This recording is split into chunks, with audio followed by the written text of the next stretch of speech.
قل هذه سبيلي أدعو إلى الله. Assalamualaikum warahmatullahi wabarakatuh. Alhamdulillah kita ketemu lagi di channel pemberantas kemaksiatan kaum muslimin. Dan seperti biasa, sebelum kita masuk ke pembahasan, kami ingatkan untuk kaum muslimin yang belum subscribe ke channel ini, silakan subscribe untuk mendapatkan notifikasi ketika ada video-video yang terbaru yang kita upload di channel ini. Dan untuk yang sudah subscribe, kami ucapkan jazakumullahu khairan katsira. Dan kaum muslimin, kali ini kita akan kembali membahas video dari Pak Kiai Idrus Romli. Dan ini video yang akan kita bahas ini video lama sebenarnya kaum muslimin, ya, di mana Pak Idrus Romli dengan tegas mengatakan bahwasanya hukumnya haram menyekolahkan anak di lembaga pendidikan atau pondok-pondok pesantren miliknya orang Wahabi atau yang dikelola oleh orang Wahabi. Dan statement yang seperti itu jelas keluar dari kebencian Pak Idrus Romli terhadap dakwah orang-orang salafi, dakwah sunnah, dakwah tauhid. Sehingga usaha Pak Idrus Romli untuk memfitnah dakwah sunnah ini luar biasa, ya. Coba kita simak videonya dulu kaum muslimin, di mana Pak Idrus Romli dengan tegas mengatakan hukumnya haram menyekolahkan anak di lembaga pendidikan milik orang Wahabi. Kiai, bagaimana kita yang ahli sunnah wal jamaah ini mensekolahkan anak ke pondok-pondoknya salafi? Hukumnya haram, nggak boleh. Pertegas lagi, Kiai. Jadi menyekolahkan anak-anak ke lembaga-lembaga di luar ahlus sunnah wal jamaah itu hukumnya haram. Mengapa? Berarti nanti menyerahkan anaknya untuk menjadi pengikut aliran sesat. Nah kaum muslimin, jelas ya, kata Pak Idrus Romli menyekolahkan anak di lembaga-lembaga milik Wahabi itu hukumnya haram. Karena sama saja itu menyekolahkan anak di luar ahlus sunnah wal jamaah. Artinya salafi ini dinilai oleh Pak Idrus Romli sebagai kelompok yang bukan ahlus sunnah wal jamaah, keluar dari ahlus sunnah wal jamaah, dan menyekolahkan anak ke lembaga pendidikan milik Wahabi itu artinya menyekolahkan anak kepada aliran-aliran sesat, ya. Coba kita lanjut lagi videonya. Menjadi pengikut aliran tidak benar, karenanya segera bertaubat, cabut dan pindah ke sekolah ahlus sunnah wal jamaah. Nah, itu. Kita ini ya, selain wajib menjaga kesehatan anak, orang tua itu wajib menjaga kesehatannya, wajib menjaga baik kesehatan fisik ya maupun kesehatan rohani, wajib ngasih makanan yang halal pada anaknya, juga wajib memberikan ajaran yang halal, yaitu ajaran ahlus sunnah wal jamaah. Gak boleh memasukkan ke otaknya ajaran yang tidak halal, yaitu ajaran di luar ahlus sunnah wal jamaah, termasuk ajaran Wahabi. Luar biasa fitnah dari Pak Kiai Idrus Romli terhadap dakwah salafi kaum muslimin, ya, luar biasa. Dakwah salafi ini, kata Pak Idrus Romli, bukan dakwah ahlus sunnah wal jamaah, dia aliran sesat. Sehingga menyekolahkan anak di lembaga pendidikan milik orang-orang salafi itu hukumnya haram. Jadi harus menyekolahkan anak di lembaga pendidikan milik kelompoknya Pak Idrus Romli.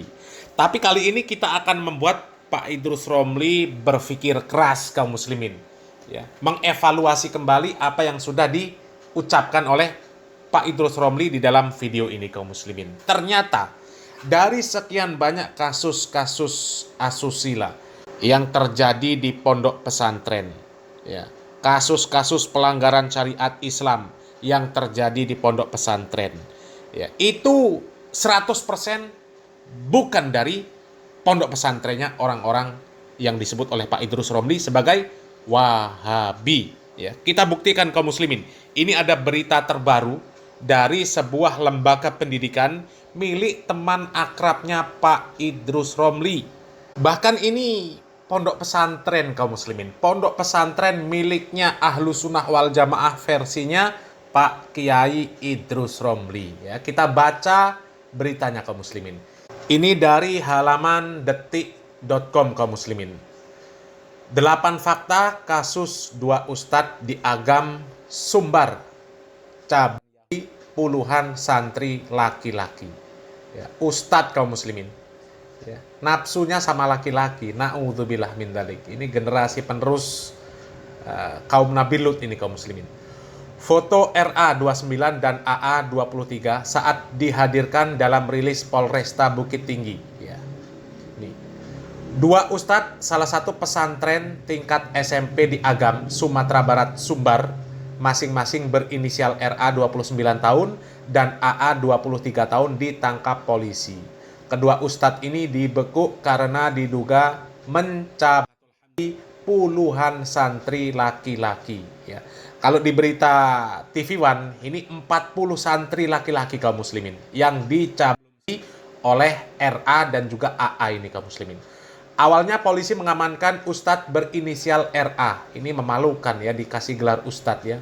Namun setelah dilakukan pengembangan, polisi turut menangkap ustadz AA.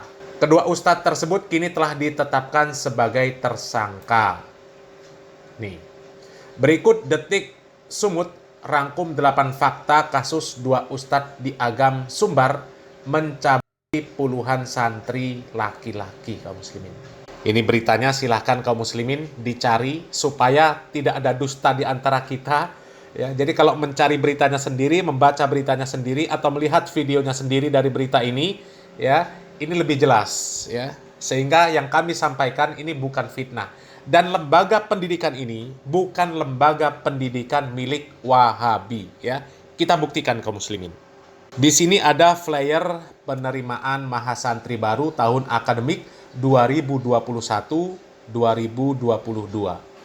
Ya, program Strata 1 S1 Bahasa dan Sastra Arab berbasis kitab kuning ya. Ayo kuliah di masa ini kaum muslimin ya, nama sekolahnya ini kaum muslimin ya.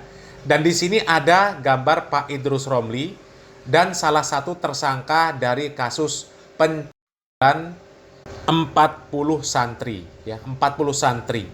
Dan kasus pencabulan ini sudah berlangsung sejak 2022 kaum muslimin ya.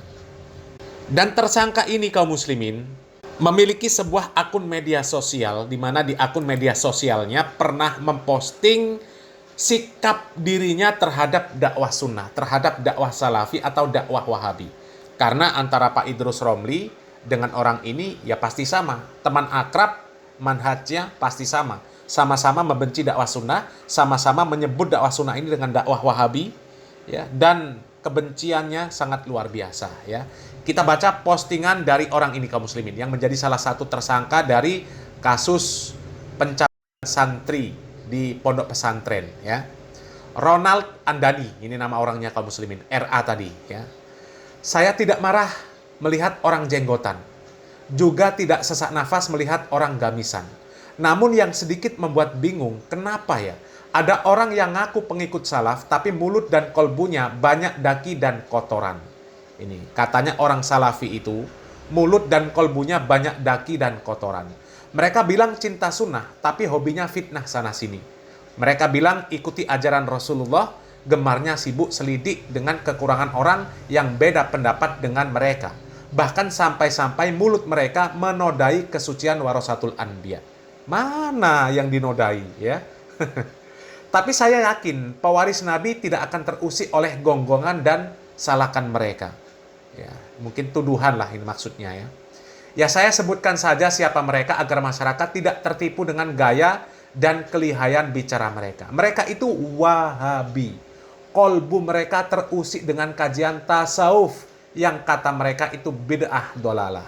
Jadi ini pengikut tasawuf ya, seperti Pak Idrus Romli. Karena Pak Idrus Romli ini ya sama-sama orang tasawuf kaum muslimin ya, mengakui orang-orang gila sebagai wali ya. Bahkan Habib-Habib Ba'alawi itu yang gedabrus, yang katanya mi'raj sehari 70 kali, itu pun dianggap benar oleh Idrus Romli. Ini kan parah kaum muslimin ya. Mereka suka muak mendengar kajian zikir dan bagaimana cara membersihkan kolbu Ya, ini yang dimaksud kajian mereka, kajian orang tasawuf, ya. Kajiannya zikir dan membersihkan kolbu. Ternyata yang penuh daki, penuh kotoran ya kolbunya orang ini kaum muslimin. Ya, mencabuli santri. Ya, laki-laki ya, sukanya sama laki-laki, nafsunya sama laki-laki. Na'udzubillah min dzalik. Mereka anggap kajian tersebut membuat kita pemalas dan tuduhan keji lainnya. Iya, pemalas ini kaum muslimin. Ya, kalau suka laki-laki sama laki-laki ini pemalas artinya. Kenapa? Nggak mau kerja. Ya, kalau nikah kan berkewajiban memberikan nafkah kepada istrinya. Nanti punya anak, ya berkewajiban menafkahi anaknya. Tapi kalau sama-sama laki-laki, ini nggak ada nikah, nggak ada kewajiban menafkahi, tapi nafsu tersalurkan. Na'udzubillah min dzalik, ya. Mereka anggap kajian tersebut membuat kita pemalas dan tuduhan keji lainnya. Wahabi, Wahabi. Kenapa kaku begitu ngajinya? Ya, seperti tanaman tak berbunga saja. Mari sini saya ajari menyemai benih, menanam bunga agar kebun-kebun tak terlihat tandus dan kering begitu saja. Kalau Wahabi jelas ya, mereka nggak mau yang seperti ini. Ya. Justru kalau bisa istrinya 1, 2, 3 atau 4 ya, bukan malah menyemai benih di ya Allah, ini parah kaum muslimin ya. Jadi tuduhan-tuduhan para pembenci dakwah sunnah yang selama ini mereka lemparkan, ya, menuduh dakwah sunnah macam-macam, ternyata semuanya kembali kepada mereka kaum muslimin. Ya, ini teman akrabnya Pak Idrus Romli kaum muslimin. Ya, ada foto-foto dari Pak Idrus Romli yang menunjukkan keakraban Pak Idrus Romli dengan salah satu tersangka kasus pencabulan santri di pondok pesantren yang dikelola oleh orang ini kaum muslimin. Na'udzubillah min dzalik, ya. Jadi Pak Idrus Romli ya, apa nggak nangis ngelihat yang seperti ini kaum muslimin?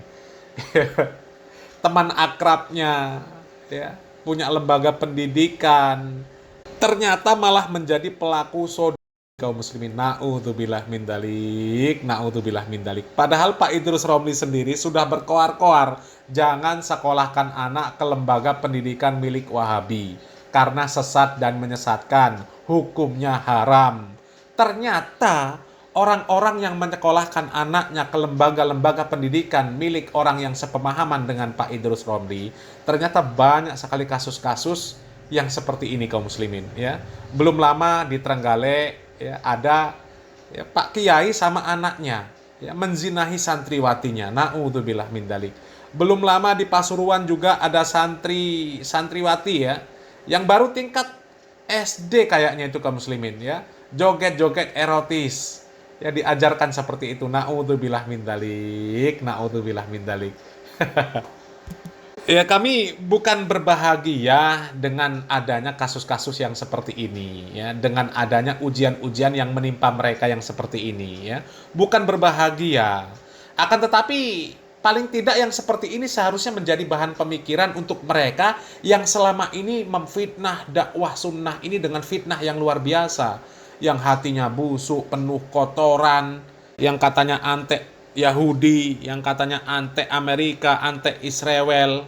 Tapi ternyata tuduhan itu ya mohon maaf ya, satu pun tidak ada yang mengenai orang-orang yang mereka sebut Wahabi. Ya, coba dari tuduhan antek Yahudi, nggak ada satupun para asatid salafi yang mereka ternyata diam-diam menjalin hubungan mesra dengan orang-orang Yahudi, orang Israel, orang Amerika. Nggak ada kaum muslimin. Yang mesra dengan orang Syiah, nggak ada. Justru orang Syiah sendiri yang menegaskan bahwa Wahabi inilah yang berusaha memecah belah antara NU dengan Syiah. Ya karena orang Wahabi ini sayang dengan orang NU, supaya jangan ikut orang Syiah. Tapi malah dibenci juga katanya memecah belah. Dipecah belah supaya antara kotoran kuning emas dan kuning kotoran manusia terpisah, malah marah. Ya, pengennya emas itu dicampur dengan kotoran manusia.